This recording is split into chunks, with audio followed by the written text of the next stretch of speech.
So in the last talk, we explained what is Vipassana and what is Vipassana meditation. Mm. Yeah.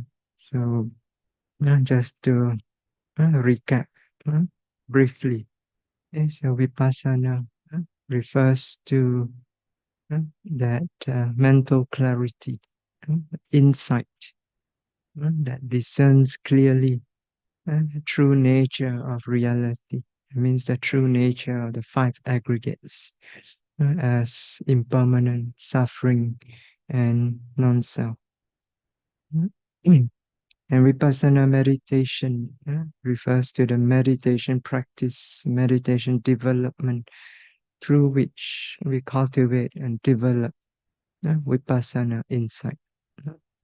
Mm.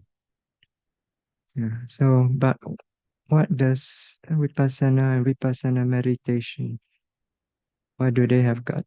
What do they got to do with the Buddha's teaching? Mm. So, answer actually in brief is everything. So today we will discuss how this Vipassana meditation relates to the uh, core teachings of the Buddha, the Four Noble Truths. So we say that Vipassana is the insight that discerns clearly nature of five aggregates as impermanent, as suffering, as non-self. So these five aggregates, and these are what we call dukkha satcha or dukkha ariya satcha, okay? The noble truth of suffering, the first noble truth. Okay? So in the suttas, for example, in the Dhammacakkappavattana Sutta. Okay? So in that discourse, the Buddha talk about the Four Noble Truths. So he defined what is dukkha. So he says, uh, birth, birth is suffering, aging is suffering, sickness is suffering, death is suffering. And what else? To be to come into association with those things or people that is not pleasing to you, that suffering, to be separated from things or people that is pleasing to you, that is also suffering. Not to get what you want, also suffering. Okay? So Buddha described suffering or dukkha in this way, in a way that most ordinary people can relate to. Okay? So when you say birth, aging, sickness, death is suffering, people can understand easily. Okay? But actually, all this essentially refers to the five aggregates. Okay? When I say birth, birth is the birth of the aggregates. Okay? Aging also, aging of the aggregates. Sickness and death, also sickness and death of the aggregates. Okay? So whatever you are associated with or disassociated from, separated from, is also aggregates. So essentially, it refers to the five aggregates. That's why at the very end of the definition, the Buddha says, in short, or in brief, it's the five aggregates of clinging. And that is dukkha, that is suffering. Mm, mm. So in Vipassana meditation, yogis turn your attention to contemplate continuously on the five aggregates that is arising moment to moment to moment with each sense experiences. So, so this is what you contemplate, five aggregates. which is the truth of suffering. So the object of contemplation in Vipassana meditation is this first noble truth of suffering, the five aggregates of clinging.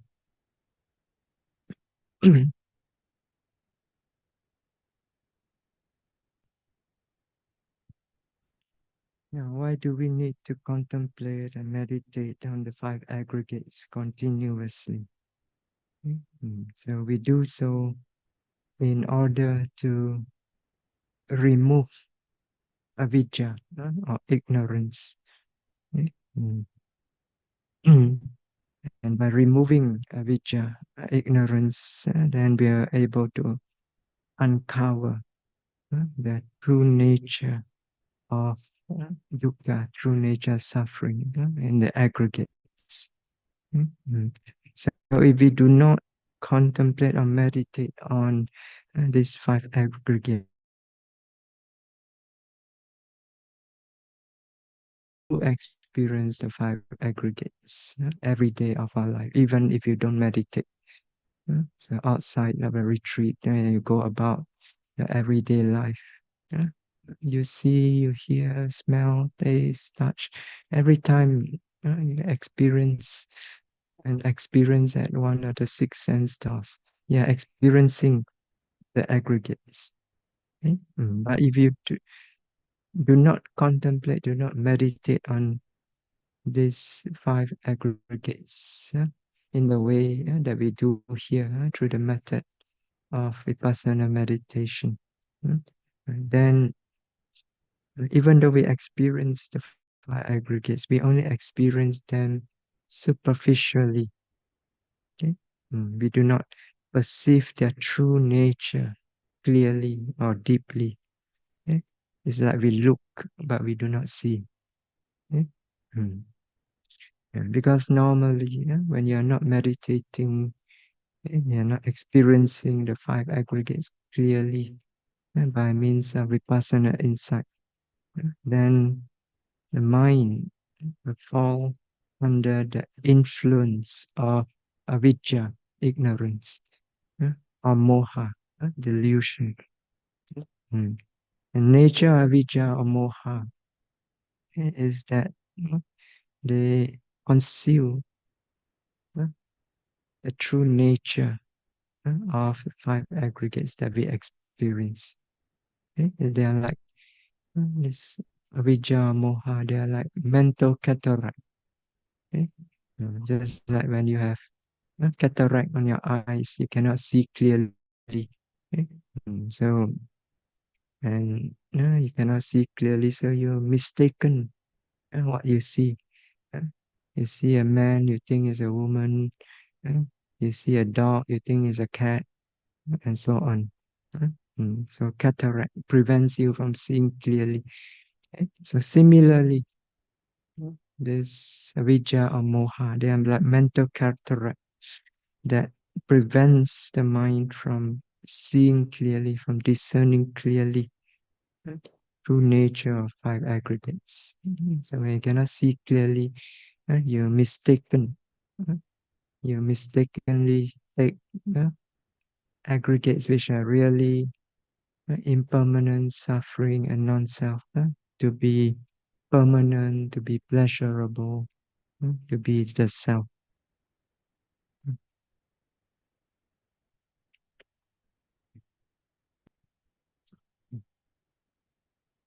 So, for example, in everyday life, when you're not meditating, when you're going about uh, whatever you're doing in a default mode of mind, okay? That means you're not meditating, neither are you reflecting on the nature of the Dhamma. Uh, So, so, and when you go about every day, seeing, hearing, smelling, and so on, you're experiencing all kinds of sense experiences. Okay? Mm. So uh, then you assume that this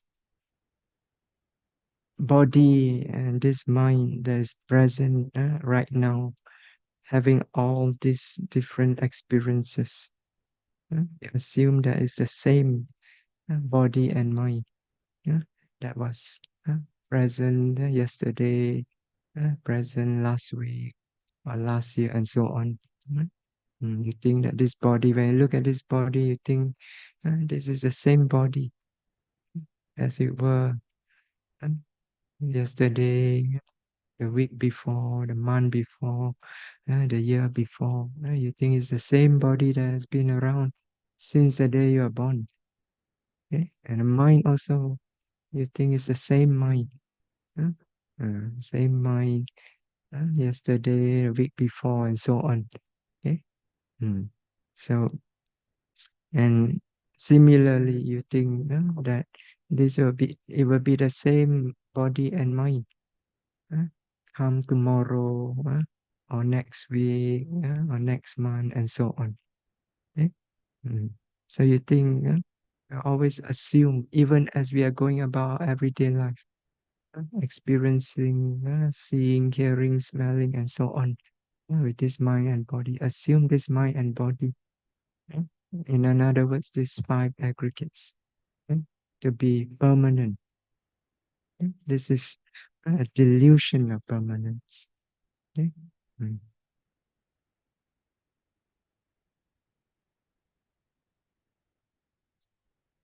Mm.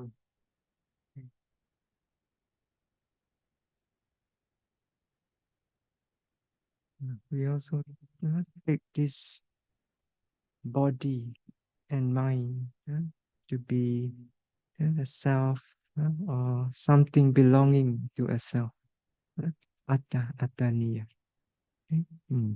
So, when Buddha talk about anatta, non-self, he not only reject the self, atta, he also reject attaniya, something belonging to a self.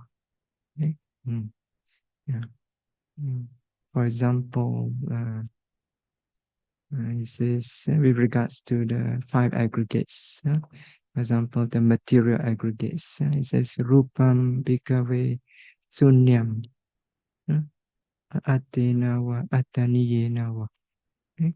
So materiality is empty, uh, empty of a self, and also something belonging to a self. Okay? Mm. Yeah, but if we do not meditate, uh, and we do not see clearly nature, the five aggregates. Okay? So we take this body, this mind, these five aggregates to be self or something belonging to a self. For example, the body. So every day you wake up, you go to the toilet, you look at the mirror, and then you say, "Oh, there am I again." So you look at the body, you see yourself. That means you identify with the body as yourself. Okay? You take it to be you, the self. Okay? Mm. Or you look at uh, the mirror and then you say, "Oh, my beautiful hair, my handsome face," and so on. That means you're taking the body to be something belonging to you. My hair, my face. So this ataniya, something belonging to a self. Okay? So you identify with the body as a self, uh, or something belonging to a self. Okay? And similarly, the mind. We also identify with the mind in its mental states as the self. I know, I think, I feel, I'm happy, I'm sad. So all this, identify with the mind, or its mental state as a self. Okay? Mm. Or you may take it, the mind or mental state as something belonging to you. So when you think of something, an idea arises, and you say, "Oh, my idea." Uh, yeah. Oh, you think my happiness, my sorrow. Okay? These are all mental states which identify as belonging to a self. Yeah? Mm. Mm. So So we constantly identify with the body and mind as a self or something belonging to a self. Okay? This is the delusion of the self. Okay? Mm. So in truth, uh, a self or something belonging to a self, this is only an illusion uh, hooked up by the mind. Mm. Mm. So when you actually observe your experience carefully, like what you do here in Vipassanā meditation, you observe that in truth there's no self, no anything belonging to a self. But there's only really just this momentary mental physical nature. Right? Nama rupa dhamma. There's fleeting in and out of existence moment to moment. Right? Mm. And this mental physical nature they arise when suitable conditions are present. And once they arise, they disappear immediately. They do not last. eh? Mm. So, and that means they're not permanent. eh? So there's nothing permanent in our experience. If we observe our experience carefully, then there's nothing permanent in our experience that can be grasped at as a self, uh, permanent self, or something belonging to a self. Mm. Mm. So this is what a yogi and experience clearly. If you develop sufficient mindfulness, concentration, and clear knowledge in your practice. Mm. But when you are not meditating and not contemplating clearly nature, the five aggregates, so then the mind falls under the influence, control of the delusion, this mental cataract. Mm. So, so you cannot discern clearly nature non-self, okay? Because the delusion, this mental cataract, prevents it from discerning clearly the momentary nature of the five aggregates. How these five aggregates or this mental physical nature, moment to moment, they're arising, disappearing continuously. Okay? So the mind fails to see this clearly. So it cannot discern clearly nature non-self. It takes the continuous series of this mental physical nature arising, disappearing moment to moment. It takes this whole series uh, as one continuous, solid, unchanging entity. uh, mm. So, and it identify this old entity as a self. Yeah. So it grabs at a non-existent self due to this self-delusion. Yeah. Mm. Mm. And so the mind also invests a lot into this non-existent self-identity. For example, invest this self-identity with craving, with attachment, with desire. I love this, I like that, I want to enjoy this, I want to enjoy that. I want to delight in this. That is and delighting, enjoying, and so on. And so you invest it with craving, with attachment, desire. May also invest it with ego conceit. Uh, I'm an important person. Do you not know who I am? So even in a field of spiritual practice also, this ego conceit may arise. Some yogis may think, oh, I'm a super yogi. I've been practicing meditation for 10, 20 years. I've been practicing under all these teachers, this sayadaw, that sayadaw, this ajahn, that ajahn. Uh, so, so this I, puff up the ego. raise the self-importance. Mm, mm. When the so-called self become frustrated, or the ego is wounded, then you invest the self with anger, with frustration, and so on. I'm so angry. I'm so frustrated with this. Mm, mm. So all this is due to this self-delusion. Mm,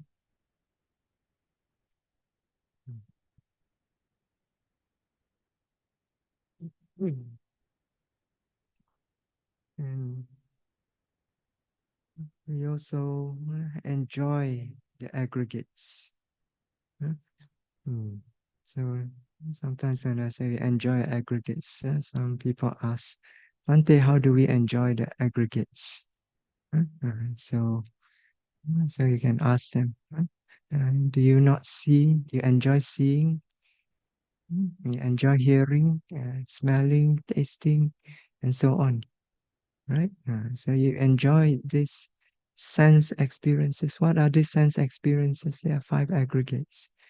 That means you're enjoying the five aggregates. Okay? Mm, yeah. And for most people in the world, uh, uh, they think that this is the only way to be happy, by enjoying sense pleasures. eh, because they do not know uh, any happiness higher than sense pleasure. eh. Mm. So, so even though they are frustrated again and again by this enjoyment of sensual pleasures, because this is the nature of sense pleasures. Right? What is sense pleasure? They are actually five aggregates. Five aggregates, they are impermanent. Okay? So they can do not last. huh? So at the end of the day, they disappear and leave you feeling empty. Okay? So you're frustrated again and again and again. Okay?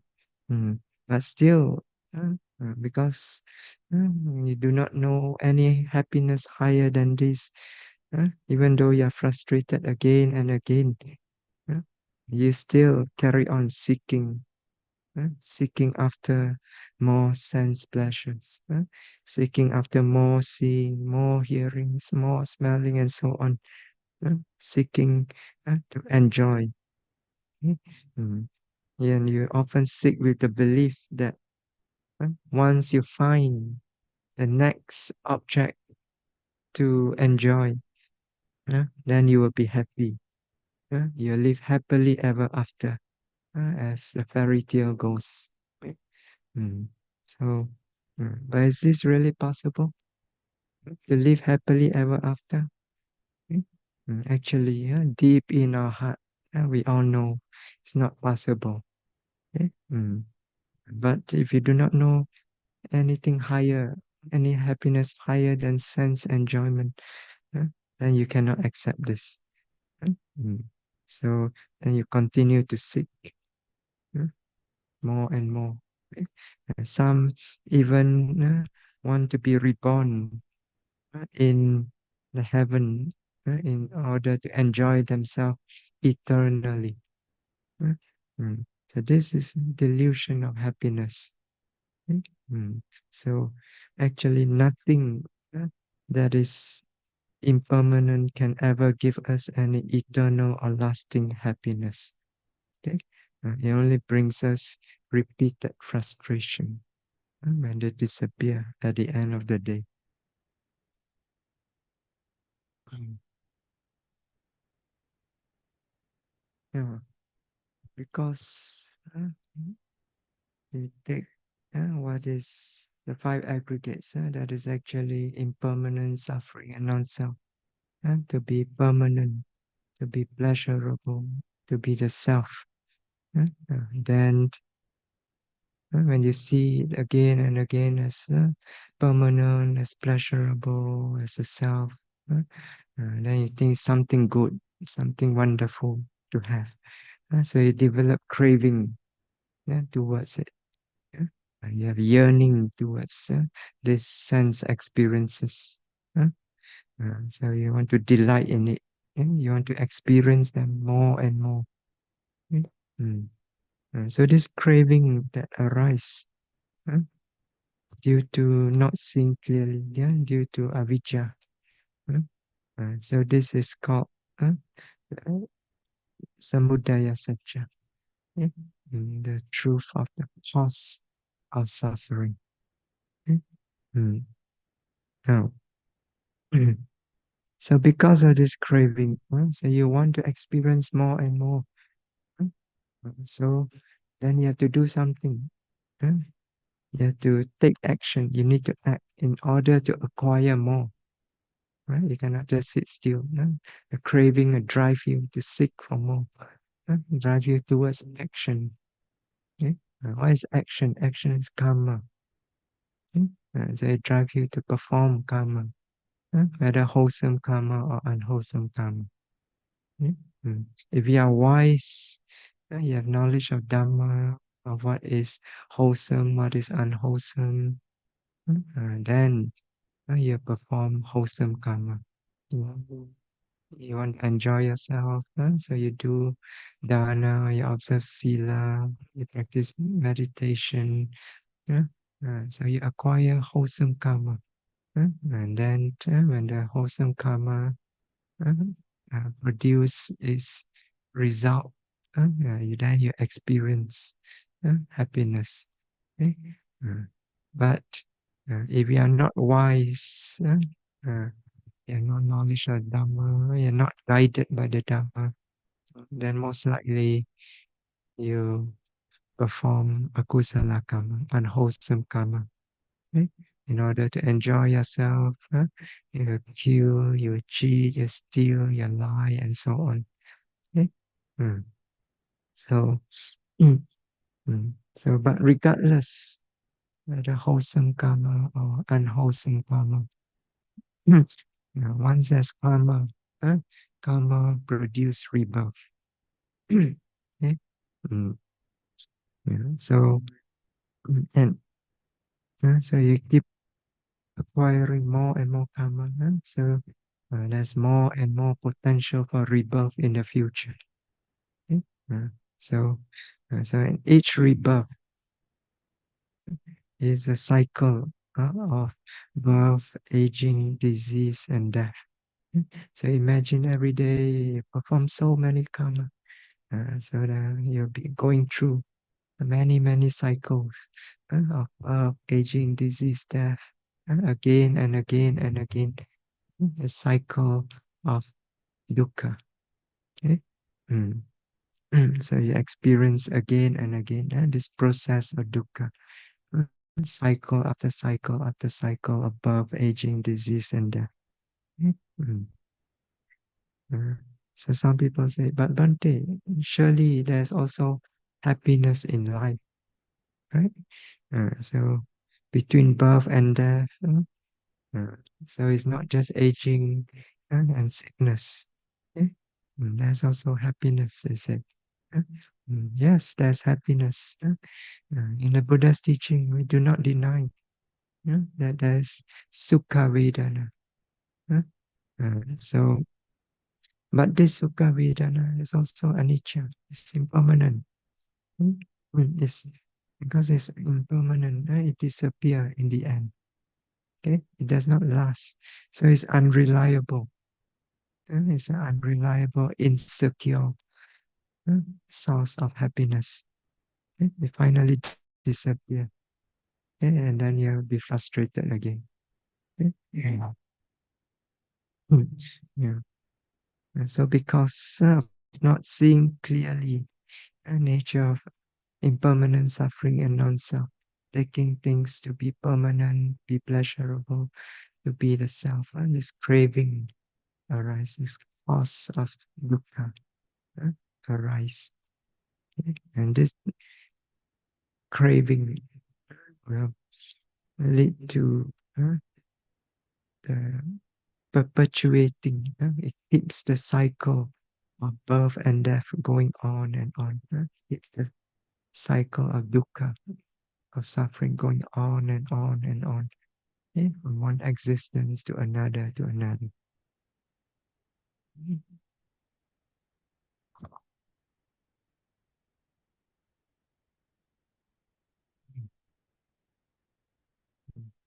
So, so craving tanha is a cause of suffering. The second noble truth. Okay? Mm. And how does it arise? It arises because of ignorance and not seeing clearly nature of impermanent and suffering and non-self. Okay? Mm. So, in order to remove it, right, you want to experience the cessation of dukkha. You need to remove the cause of dukkha, right? And so you want to remove it. So you must develop uh, opposite of ignorance or opposite of delusion. Okay, so which is wisdom. Okay, uh, and what wisdom? Vipassana insight. Yeah, wisdom. Okay. Hmm. Hmm. So when the yogis has developed uh, Vipassana insight and discern clearly nature of impermanent suffering and non-self. Okay? So when insight arises, insight is like a bright light that vanish the darkness of ignorance, the darkness of delusion. Okay? It's like it remove the mental cataract. Okay? Then you see clearly the nature of impermanent, of suffering and non-self. Okay? So once the mind discern clearly nature of impermanent suffering and non-self, naturally it begins to let go, let go of attachment. That means let go of the cause of suffering. Okay? Mm. So attachment to what? Uh, Attachment to the five aggregates. That means attachment to the truth of suffering. Okay? So actually, we are attached. Attached to what? Attached to suffering. Okay? Mm. So when this wisdom, vipassana insight arise, it discerns clearly. Let go. Let go of this craving for what is essentially impermanent suffering and non-self. Okay? So the stronger, the clearer you develop uh, this insight, the more the mind let go. Okay? Mm. So, so when you develop this insight into dukkha, especially when it becomes very powerful, especially in the stages of insight, we call it dukkha jnana, bhaya jnana, adinava jnana, nibbida jnana, manchintukam jnana. So, the insight into fearfulness, insight into the danger, uh, insight into the very nature of these aggregates, and insight of desire for deliverance, okay? Freedom from suffering. So during these stages of insight, these are called balawa vipassana, very stages of powerful insight, when the insight into dukkha becomes really very, very clear. Okay? So it's not a very pleasant stage of development of insight. Okay? So at this stage, the yogi must experience very clearly the nature of dukkha. Yogis will feel very miserable.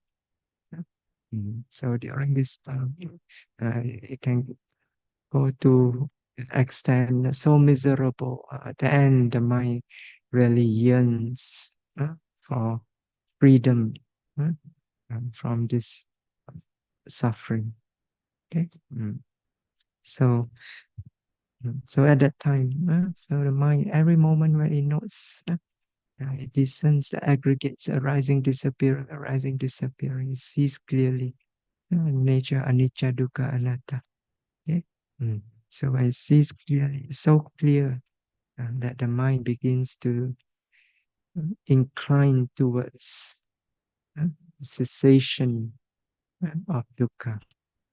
Okay? So this powerful vipassana inclines the mind uh, towards the cessation of dukkha.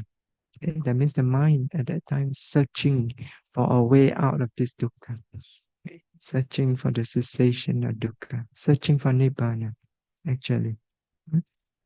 So that means the third noble truth, yeah? The truth of the cessation of dukkha. Okay? So when the yogis develop this insight until it becomes fully developed, fully mature, then magga, the path, arise. Okay? The path is what? The fourth noble truth.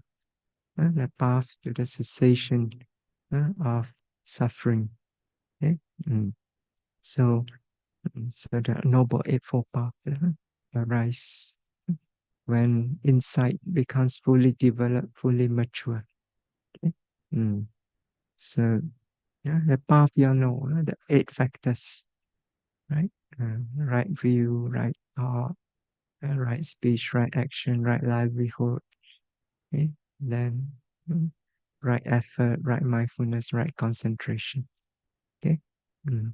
So, so at the end of the development of vipassana, when the insight, vipassana insight becomes fully developed, okay? This eightfold path. Is what we call the noble path, Ariya Magga, arise. Okay? And so these eight factors, when they arise together, fully developed, it turns the mind to experience the cessation of the process of dukkha. Okay? So, yeah, so at that time, when the Magga that arise, it completely eradicates attachment, the cause of suffering. Okay? So, so when you eradicate the cause of suffering, you remove the cause of suffering, the effect, the suffering also disappear, comes to cessation. So at that time, the yogi will experience dukkha nirodha, the cessation of suffering. Mm, mm, mm. So, and vipassana meditation, that means the development of insight, development of vipassana is called the Upabhagamagga, the preliminary path. Okay? So, mm, so before the noble eightfold path, the real noble eightfold path, the path that actually uh, turns the mind to experience the cessation of suffering. Before that can arise, okay, you must do some preliminary work. Okay, why is this preliminary work? It's the development of insight. Okay, so only when you develop insight clearly into nature, anicca, dukkha, anatta, develop it again and again until the insight becomes fully mature. Then only the mind can completely let go of the cause of suffering, craving. Okay, so that is the preliminary work that you must do before magga can arise in order to experience nibbana. Okay. So vipassana is called pubbabhaga magga, the preliminary path. Okay? So you have to practice vipassana before you can experience the cessation uh, of dukkha by means of the magga. Mm, mm. So you can see from this discussion today how vipassana and vipassana meditation they are very uh, central to the four teachings of the Buddha, the Four Noble Truths. So in fact, Vipassana meditation has been called the heart of Buddhist meditation. Okay? So it is that meditation that brings you to the goal of the Buddha's teaching, which is experience the cessation of suffering. Okay, let's stop here today. Kita hentikan sampai di sini. Samadhi, samadhi, samadhi. Namaskar.